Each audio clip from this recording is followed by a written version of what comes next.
Kalau kau udah kasih ini, arti kau akan lakukan perang terhadap ketidakadilan. Perang, ewako, ewako, ewako, ewako, ewako, ewako, partai buruh, partai buruh, partai buruh, partai buruh. Bismillahirrahmanirrahim. Tawakkaltu 'ala Allah, hasbunallah wa ni'mal wakil, ni'mal maulah wa ni'mal.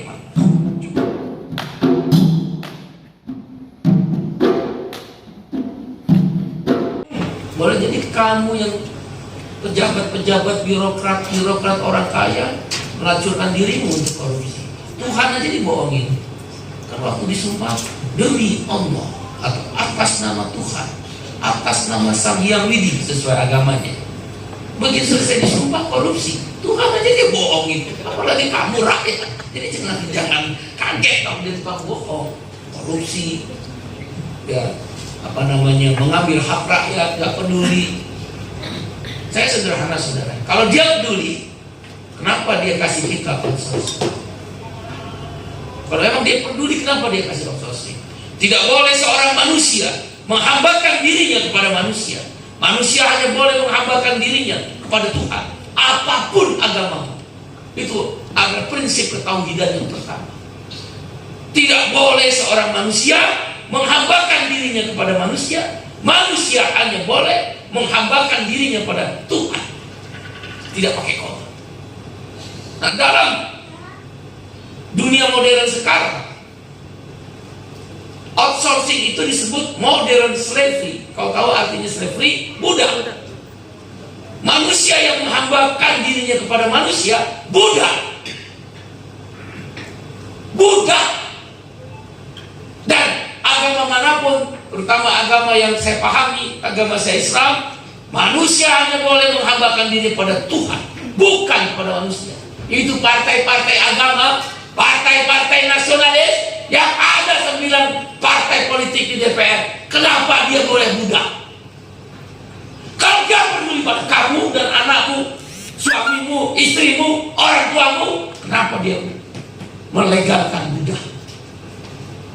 Dia lawan prinsip-prinsip agama, padahal partainya agama. Itu artinya dia gak peduli. Nanti pemilu dia datang, perubahan. Kami adalah perubahan. Partainya pengusung Omnibus Law. Omnibus Law memperbolehkan budak. Itu aja retorika basa-basi politik. Dan anehnya, kamu pilih lagi. Kamu pilih orang yang nyakitin kamu itu. Orang yang membuat anak kamu menderita karena kamu outsourcing. Orang yang membuat ibu bapakmu menderita menyekolah kamu karena kamu sistem outsourcing. Kau pilih lagi. Setiap pemilih. Pikir. Bayar upah buruh sebelum kering keringatnya. Betul apa betul? Bayar upah buruh sebelum kering keringatnya. Partai politik agama itu pasti tahu. Sekarang saya mau tanya, siapa yang potong upah 25%? Naik upahnya 4%, potongannya 25%. Permenaker nomor 5. Partai mereka. Kalau mereka peduli, mereka tahu tentang ada satu hadis sahih Bukhari Muslim, bayar upah buruh sebelum kering-keringannya, mereka potong 25%. Dan menterinya dari partai agama. Kau pikir mereka peduli? Tidak, saudara.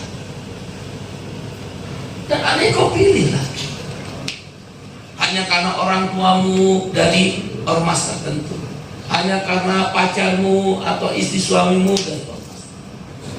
Ini partai, saya berkeyakinan, menganalogikan Tuhan sedang tersenyum ketika memberi kita sebuah nikmat dalam partai ini. Tadi diceritakan oleh Muhammad, secara akal sehat nggak mungkin lolos. Allah dialah yang maha pembolak-balik hati manusia. Bila dia berkata kun, fayakun. Bila dia berkata jadi, itu haknya dia.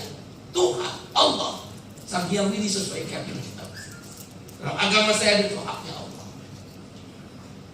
Bila dia berkata jadi kun, maka jadilah. Tak ada yang sulit buatnya. Karena itu kamu semua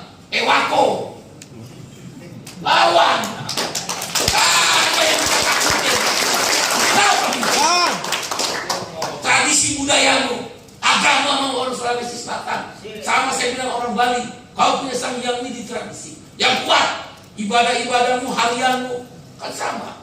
Dalam Muslim, Islam pun begitu. Ewaku, lawan. Tidak ada itu satu adagium leluhur. Kau tetap miskin buktinya. Begitu COVID-19, Bali kan nomor 5 terbaik di dunia daerah wisata sedunia, bahkan pernah nomor 1. Begitu dihantam COVID, ada ujian dari Tuhan, kok dibiarkan? Di Bandung itu daerah Kute dan Sanur dikasih 200.000, menghina benar. Berapa ratusan miliar bahkan triliunan dari Bali wisatanya yang masuk ke negara. Kita nggak anti kepada memberi satu pada negara, yang kita persoalkan ketika kita lumpuh. Yang tadi dibilang negara sejahtera, kesetaraan kesempatan, redistribusi kekayaan, itu yang mau kita perjuangkan. Jadi disampaikan tadi oleh Bu Yosita, pahami itu. Saya sengaja datang ini, saya mengajak kamu dobrak itu tradisi. Itu bukan perintah Tuhan, bukan perintah Sang Hyang Widi. Itu ada sekelompok orang yang serakah, yang tetap ingin menguasai kekayaan-kekayaan negara yang kau miliki. Ketika kau terhantam ekonomi pandemi COVID, ada mereka datang kepadamu, ada pemerintah pusat datang kepadamu. Kau disuruh bertarung sendiri, pulang kampung, untungnya banyak petani ibu bapak. Sama di Sulawesi Selatan, ini tanahmu, ini airmu, ini tumpah darah. Sama dengan orang-orang kaya. Ada 4 elit orang kaya yang saya dengar tadi dari Bung, siapa ini Bu Rianto, tapi nggak usah saya sebut. Siapa dia? Sama. Boleh jadi nenek moyangmu jauh lebih menumpahkan darah untuk tanah ini dibandingkan mereka. Jangan-jangan nenek moyang mereka bagian tentara penjajah ikut membantu. Ewakus. Tuhan sedang tersenyum memberikan kesempatan. Saya tidak menebarkan kebencian, saya hanya ingin menegakkan keadilan. Mengajakmu, tidak boleh seorang manusia menghambakan diri pada manusia. Kalau kau takut rezekimu karena takut di PHK, itu kan berarti menghamba diri. Kalau kau takut dengan orang kaya nggak ngasih bantuan, itu kan menghambakan diri. Kau nggak percaya dengan Tuhan. Ada yang lebih kuat daripada Tuhan. Tuhan telah bersumpah pada dirinya sendiri dalam agama yang saya paham. Fa inna ma'al usri yusra, inna ma'al usri yusra. Sumpah pertama Tuhan kepada Tuhan, pada dirinya sendiri, pada Allah. Setiap kesulitan pasti akan aku kemudahan. Tuhan bersumpah 2 kali. Kan ada dalam agama Islam ya, agama lain saya rasa mengajarkan itu. Ada ayat-ayat yang sumpah Tuhan kepada dirinya sendiri. Wal asri, demi masa. Jadi aku bersumpah atas namaku, kata Tuhan. Tafsirnya kan, jangan kita bayangkan seperti orang biasa atau manusia, bukan. Itu tentang kebenaran. Zat, tidak ada lupa dan tidak ada warna. Nah, dalam surat Al-Nasr itu, fa inna ma'al usri yusra, Tuhan bersumpah. Kalau kau dalam kesulitan, akan aku beri kemudahan. Saya mau tanya sama kamu semua, ada sumpah yang lebih kuat daripada sumpah Tuhan? Wa inna ma'al usri yusra, 2 kali Tuhan bersumpah. Manusia, kau gak usah takut. Ada aku yang maha pencipta, yang maha pengasih lagi maha penyayang. Akulah yang menentukan kun fayakun. Tuhan ingin memberikan kesempatan pada dirimu, orang-orang Sulawesi. Kalau memang mereka peduli, kenapa ada outsourcing? Padahal itu budak itu dilarang dalam agama manapun. Kalau mereka peduli, kenapa upah kita dipotong 25%? Padahal ada jelas, bayarlah upah buruh sebelum kering-keringatnya. Jangankan kering-keringatnya, dipotong. Di seluruh dunia, kalau ada krisis, tadi Yosi singgung sedikit, yang pertama dipotong itu krisis ekonomi, bisa membuat ekonomi guncang. Pertama dipotong presiden. Ini presiden dipotong gajinya. Yang kedua menteri-menteri dipotong. Di Peru, di Brazil, di Uruguay, di Paraguay, di Australia, di Selandia Baru, bahkan di Inggris pernah. Yang pertama dipotong itu upah presiden atau perdana menteri. Yang kedua upah menteri. Yang ketiga di tingkat perusahaan upah direktur utama dan para direksi. Baru upah manajer. Terakhir kalau tetap susah baru upah. Saya belum pernah sepanjang saya jadi ILO governing body dalam 20 tahun terakhir upah buruh dipotong. Hanya Indonesia keajaiban yang 11 setelah Borobudur jadi Borobudur. Apa keajaibannya Bung Iqbal? Itu pemotongan upah buat buruh. Upah buruh dipotong, upah manajer enggak. Tanya DPR itu dipotong nggak? Kalau dia peduli, dia datang ke kamu. Ada yang datang ke kamu.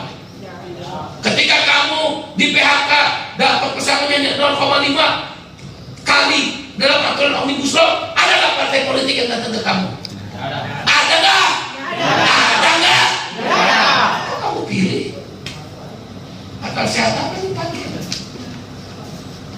Kasih tahu sama teman-temanmu, ibu bapakmu, saudaramu, jangan malu dan malas. Bung Iqbal, saya caleg miskin. Kita juga udah tahu kamu miskin semua. Siapa bilang kita nggak tahu kamu miskin? Kita juga tahu Ahmad miskin. Apalagi ini si Fadli miskin. Udah OSPLN, outsourcing, dipecat lah pulang, dia pasti miskin. Kok pakai keluh? Udah tahu, tengok kanan miskin kawan, tengok kiri miskin. Mau pinjam uang juga, dia bilang, main dulu siapa yang ngomong, saya mau pinjam uang. Semua tiga-tiganya mau pinjam uang. Keluh. Bismillahirrahmanirrahim. Hasbunallah wa ni'mal wakil, ni'mal maula wa ni'mal nasir. Kau percayalah Tuhan, cukup Tuhan. Jika orang miskin itu berkumpul, susah-susah kumpul. Bung Iqbal, saya nggak bisa bikin stiker, nggak bisa bikin brosur, bikin kartu nama, murah kartu nama. Kau pikir uang akan menghalangi kita? Nggak ada, kekuasaan nggak ada. Kita ingin tadi 3 prinsip negara sejak. Kita ingin membangun negeri ini. Kita ingin merubah Sulawesi Selatan. Enough is enough. Kau orang kaya bukan musuh kami. Kau para pejabat bukan musuh kami. Kau partai politik bukan musuh kami. Kau orang-orang birokrat bukan musuh kami. Kau tuan-tuan tanah di negeri Sulawesi Selatan ini bukan musuh kami. Dan kami ingin perangi. Kami telah menggunakan baju zirah kami adalah tentang ketidakadilan. Maka kami ingin mewujudkan tentang negara sejak. Welfare state, kesetaraan kesempatan. Kalau gampangnya, lo boleh kaya, yang gue jangan dimiskinin. Enak aja lo, emang di negeri lo. Emang Sulsel ini negeri para 4 orang elit yang kaya-kaya itu, yang bisa ngatur politik-politik. Oh no, karena partai buruh melawan, nggak akan tunduk sama dia. Kami hanya tunduk kepada Tuhan. Tuhanlah yang akan menggerakkan hati, pikiran dan otak kami. Tindakan, luruskan pandanganmu, teguhkan hatimu, dan ayunkan tangan dan kakimu, derap langkah untuk melawan, berjuang. Itu dong baru hebatku. Percuma saya dikasih gini kalau kamu gak berjuang. Saya gak suka simbol-simbol.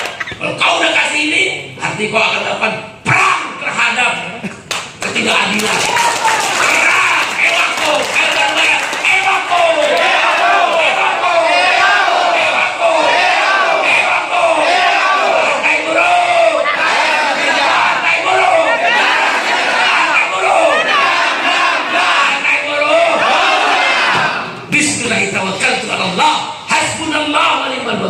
Nikman maula wa ni'mal nasir. Cukup Tuhan, menang. Hantarkan minimal 1 orang DPR RI dari Sulawesi. Amin. Berapa kursi DPRD provinsi targetnya? Targetnya 5. 5 bayang, 1 fraksi berapa? 5.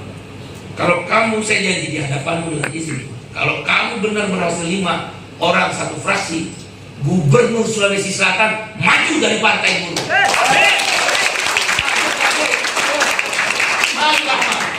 Kau bisa tentukan berapa naik upah? Insya Allah, saya yakin 2034 Presiden Republik Indonesia dari partai buruh. Insya Allah. Amin ya Allah. Amin ya Allah. Amin. Apa yang takut? Waktu. Lawan. Sudah capek kita jadi orang miskin. Saya ini kalau bikin organisasi, Allah kasih selalu menang. Gak pernah kalah saya Pak. FSPM kita bangun, sekarang terkuat nomor 3 di Asia Pasifik. FSPI saya bikin nanti dengan izin Allah dan amanah kawan-kawan. Nomor 7 sekarang terkuat di Asia Pasifik. Ini yang terakhir, Partai Buruh. 2024 Rianto menang. Amin. Insya Allah. Tapi kalau cuma saya yang semangat, kamu nggak semangat, ya saya bohong. Amin, amin, tapi nggak ngapa-ngapain. Kali, udah miskin, males, malu lagi. Neraka deh kamu semua. Kalau begitu, kami surga. Waktu. Orang Sulsel nggak begitu. Sulawesi Tengah apalagi itu nggak begitu, orang Poso. Poso itu petarung nih. Makanya daerah perang terus itu. Ya nggak Indra. Harus menang Indra. Lo Poso dan apa Indra? Tunjuk undang-undang ya. Ya insya Allah menang Indra insya Allah. Kamu juga semua menang. Amin. Amin. Amin. Partai Buruh masuk parliamentary threshold 4%. Amin ya Allah. Amin ya Allah. Amin. Ya Allah. Amin. Angkat tangan terus apapun agama, bermunajat, meminta. Karena kita hanya boleh berikhtiar. Hak kita sebagai hamba Tuhan hanya ikhtiar dan usaha. Hak memutuskan hak Tuhan, hak Allah. Jangan bersedih hati, kata Dr. Aidil. La tahzan. Jangan kamu bersedih hati. Orang kecil juga bisa. Yang tadi saya bilang Lula. Dia waktu kecil setiap ayahnya pulang dia peluk ibunya. Karena ayahnya pemabuk. Ayahnya Lula itu pemabuk. Lula itu fenomenal. Bersama Nelson Mandela. Kalau Nelson Mandela perjuangan apartheid. Kalau Lula perjuangan kaum buruh bisa memimpin negara dan nggak akan berhasil jadi pemain dunia. Kisah Lula. Saya ikut bersamanya kampanye. Waktu dia di penjara, ada anaknya yang main korupsi, tapi yang dihajar dia. Akhirnya begitu dia lepas sekarang menang lagi. Buruhnya militan. Saya mau disusul begitu, buruh petani. Sini kan buruh sama petani. Militan, miskin kota, UMKM, militan. Pokoknya kalau jadi satu fraksi, maju calon gubernur Ahmad Rianto. Saya cari duafa, mau minta doanya biar menang. Dia juga terharu, modal cium tangan. Kamu saya cium tangan Pak Ganjar aja udah marah ini nanggung. Itu adab saya.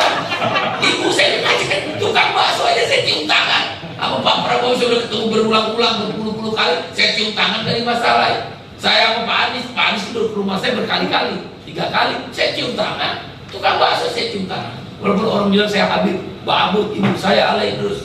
Gak apa-apa cium tangan diajarkan. Pernah waktu itu saya salam sama tukang bubur waktu umur 3 tahun, kelas 3 SD. Salaman saya begini, siapa? Ditarik sama ibu saya. Gak boleh. Dia orang lebih. Saya cium tangan, mulai dari situ saya ada. Diserang gak apa-apa. Akhirnya Partai Buruh makin dikenal. Itu tuh presidennya cium tangan, akan dikenal. Biarin aja. Saya gak peduli. Yang mengangkat derajat manusia bukan manusia. Yang mengangkat derajat manusia dan meninggikan derajat manusia adalah Allah Tuhan. Kenapa saya mesti bersedih hati? Kamu juga gak usah takut, gak usah malu. Ini tumpah darahmu, tanah darahmu. Wajo adalah tanahmu, wajo adalah airmu, wajo adalah tumpah darahmu. Bone adalah tanahmu, bone adalah airmu, bone adalah tumpah darahmu. Di situ kamu lahir, di situ juga kamu turun temurun, di situ juga kamu berkalan tanah. Kenapa mesti malu dan takut? Hanya karena dia kaya kamu takut. Rezekimu bukan dari dia, hanya asbab perantara saja. Bangkit sekarang, saudara. Kebangkitan kelas pekerja. Kau bisa menentukan apa yang harus kau buat tentang Sulawesi Selatan. Buku cerita tentang Sulawesi Selatan, halaman demi halaman, kau akan tulis dengan tintamu tentang penderitaan para petani, penderitaan para buruh, penderitaan orang-orang kecil yang selalu terhina dan termarginalkan. Kau isi bab demi bab. Kau yang menulis, bukan mereka. Karena kita sudah